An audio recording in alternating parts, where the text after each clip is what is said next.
Hi, and thank you for joining us. I'm Ronda Jackson, your host of The Road to Recovery. And today we have a special, delicious treat, if you'll allow me. We have Norwood Clark from Darrow's New Orleans Grill here visiting us in this conversation because one of the most largest impacted industries for COVID-19 has been the food service industry. Is that a correct assessment? That's a great assessment. That's a great assessment. So I want to welcome you first, Norwood. Thank you for joining us today. Well, thank you for allowing us this platform to engage with your audience. No. Honored to be here. Thank you. Thank you. Will you tell us a little bit about yourself and Darrow's New Orleans Grill? Well, first of all, again, my name is Norwood Clark and born in New Orleans, Louisiana. Once upon a time, my family used to cook for the world-renowned Commander's Palace in the Garden District for over 27 years. They trained Paul Prudhomme, Emeril Lagasse, and I used to work for the Hilton family. And we first started in business back in 1988, manufacturing confections for all the Nordstroms in California, Oak Brook, Illinois, Minneapolis, Neiman Marcus in Beverly Hills. And we also used to bake for Starbucks. And we partnered with Magic Johnson when he first opened his theaters. We made products for the theaters. And Magic wrote a book called 32 Ways to be a Champion in Business. And we're featured in the book very prominently. And again, we're just here in the community trying to provide opportunities for all those who's involved. Yeah, I think don't be modest because that's more than just providing opportunities. That's a legacy from, from what you just shared. That's a legacy. And that's one of the reasons why I invited you here today is because I wanted to kind of talk about your ups and your downs and your aha moments because you, even with, well, I guess we'll get into the discussion. So are you open or closed right now? Right now, we have abbreviated hours. We open Friday, Saturdays, and Sundays from noon to 6-ish. Okay. 6-ish meaning that we're not going to close exactly at 6, but somewhere around 6 o'clock to make sure that we service the community to the best of our ability. We have an abbreviated menu as well because we still cook daily. Mm-hmm. And we want to make sure that we maintain that level of quality when it comes to food along with the service. So, and then in our previous discussion, you shared with me some aha moments that you've been able to do to sustain yourself in the meantime. Do you mind talking about that a little bit? It was interesting. When we first shuttered our doors, we were trying to figure out what about our employees, our family members who have families and who's hurting. Okay. Knowing that our business would never meet the level that it once was pre-COVID-19, but we had to find a way to retweak, to be able to pivot, to be like an amoeba, to find some type of way to keep it going. Yeah. And this is also to speak upon relationships. I'm on your program right now because of relationship through our being classmates at Goldman Sachs. Yes. You know, and looking at the fact that you've always advocated on our behalf. And so how we got involved with the doctors and nurses at the various hospitals, this lady who runs a nonprofit organization, she's out of Colorado, reached out to us and she said, look, I'm working this program along with Wells Fargo, and we're feeding the frontline workers, the essential workers, and the first responders. And we like for you guys to be a part of this. And so it was a shot in the arm for us because of the fact that, you know, here I'm mulling over, stressing myself, how do I be able to generate revenues mm-hmm. and resources to help the people who've been with us over 20 plus years, who yeah. have families. People who rely on us every single day for their livelihoods, people who've been loyal to us and faithful to us, then we owe them in return to try to figure out how do we move forward with them. No, that's beautiful. And so one of the things I want to go back and touch on is the investment that you've put in your company by participating in programming like the 10,000 Small Business Program and other executive leadership programs.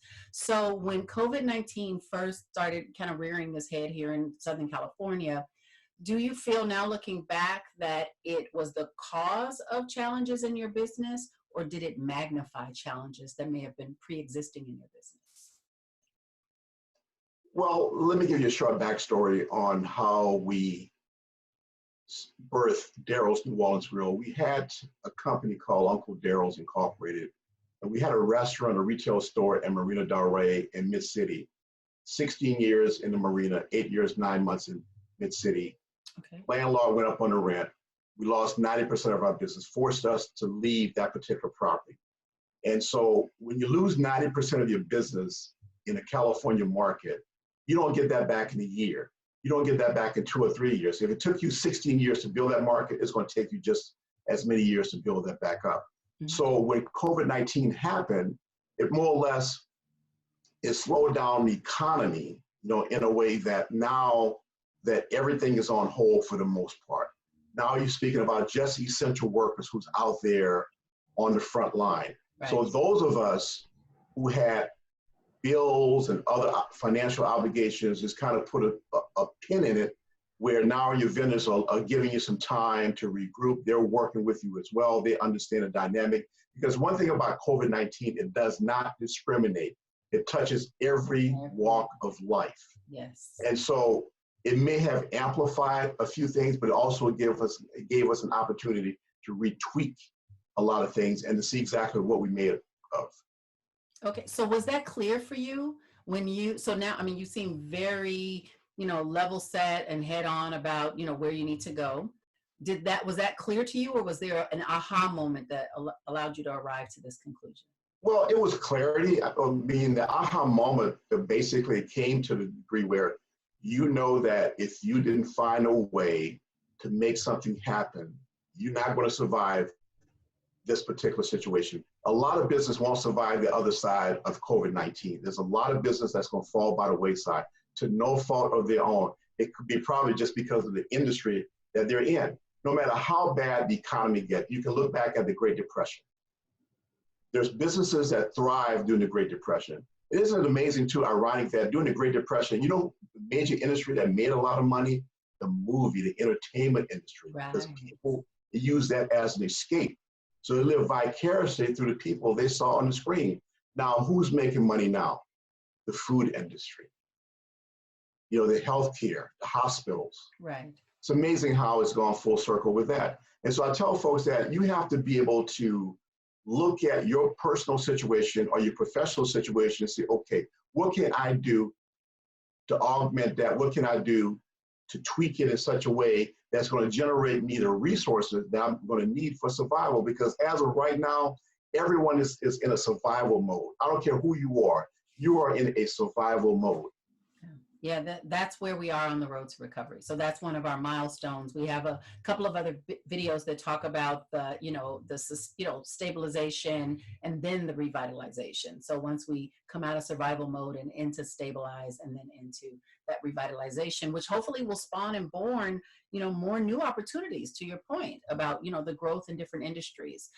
One of the other questions I wanted to ask you is about how do you go as a business owner? So this is a general kind of broad view. As a business owner, invite diverse thinking into your business, especially during challenging times. I think if you're a true entrepreneur, you always have diverse thinking. That never shuts off. Okay. So, because you challenge every single day, you have to be able to negotiate something. You're always putting out fires. You are a first responder. Most first generation entrepreneurs or entrepreneurs in general, they're always having to fix something. They always have to mitigate something. They always have to figure out, what can I do to make my business better? I'm always focusing on the now. It doesn't matter what happened yesterday. Yeah. I'm focusing on what's going to happen today. I want to be a better person today. Okay. So I use yesterday as a template to move forward and just say, hey, we got to do better.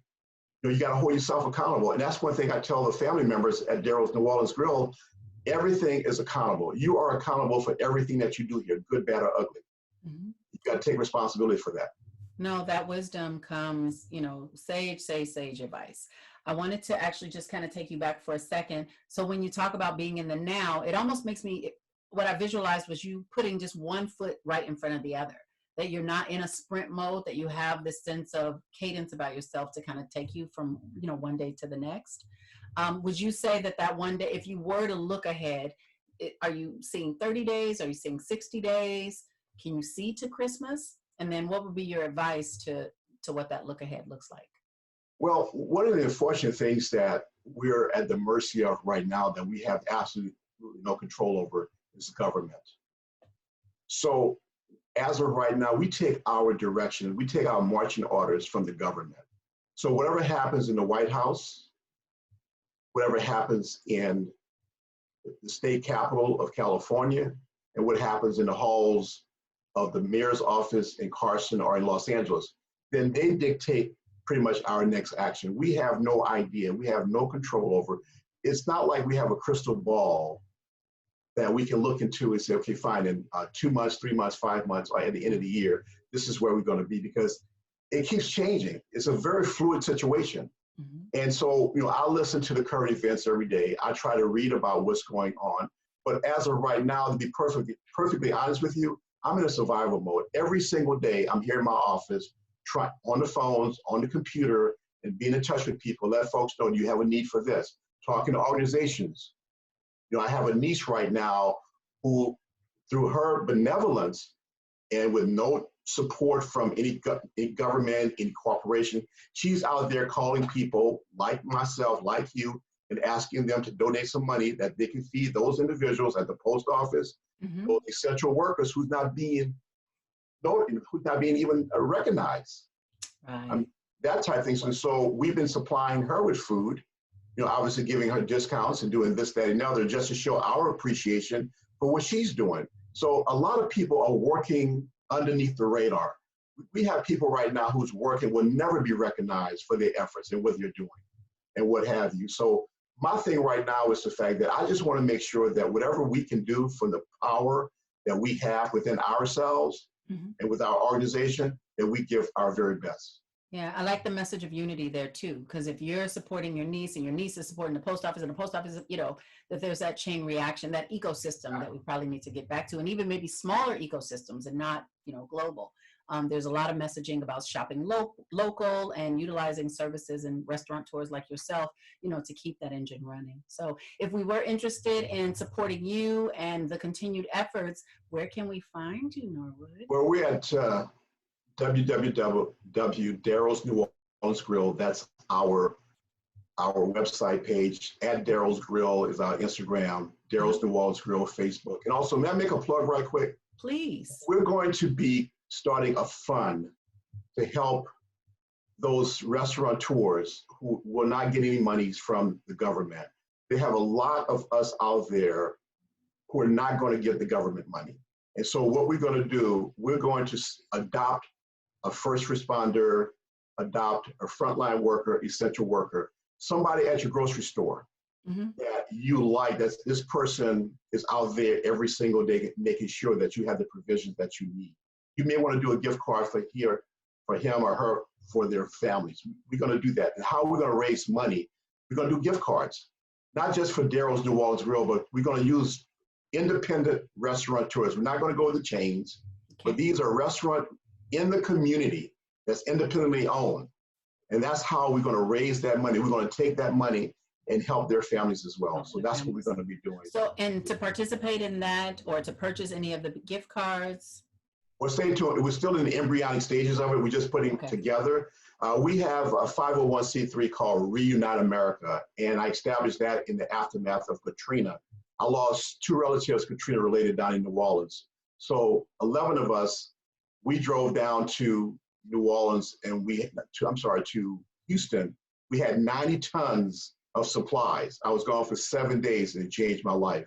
So when I got back, I started this nonprofit called Reunite America to marshal resources for situations like what we have today. Beautiful. That is so beautiful. Okay, well then please continue to share that information with me, and I'll keep it posted in the description box below. So others, if you keep checking back to our channel, you'll learn more about supporting Reunite America, supporting Darrow's New Orleans Grill, and the continued efforts of entrepreneurs like yourself, Norwood, that even in the face of challenge, continue to give back. You continue to be a go-giver. Thank you for that. Thank you. And thank you for being here. I appreciate your time. We appreciate you more. Oh, bless you. Thank you.